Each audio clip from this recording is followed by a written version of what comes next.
Siapa tu? Ayo. Suat dia. Hotel mana? Nak kahwin. Oh ya. Dengar kau kecek tu lah. Ayo. Kena speaking pula.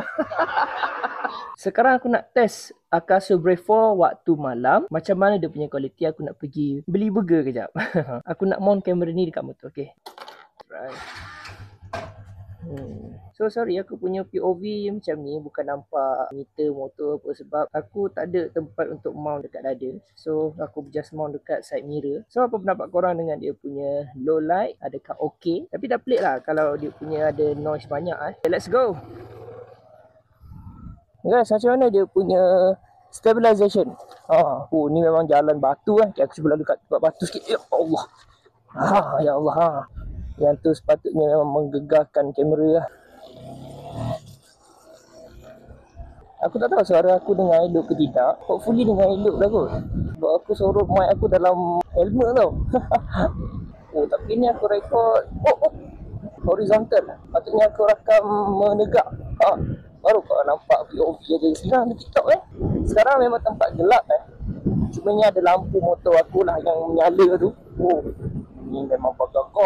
So far macam mana Untuk korang yang nak masukkan SD card aku bagi tahu awal, korang kena cari yang at least dia punya sertifikat untuk SD card tu U3. Okay, macam mana korang nak tahu? Okay, dia macam ni.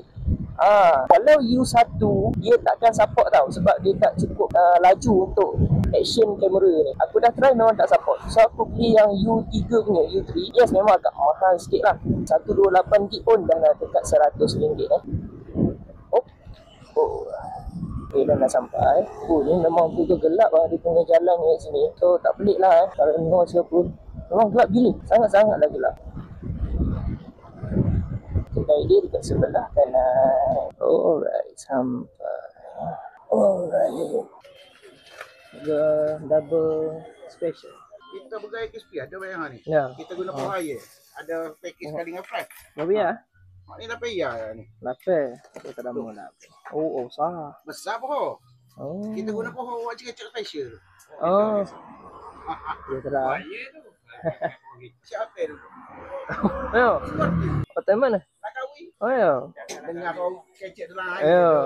Kena speaking pula. Memang peramah dia punya okey dia. Pembikin burger dia tu. So korang dengar aku borak-borak dia kan. Tapi memang sedap lah burger dia. Cuba korang rate macam mana dari segi dia punya first stabilization dia. Second, dia punya low light performance. Okay, sekarang ni malam. Of course malam korang tak boleh lah expect yang cantik. Even korang beli kamera mahal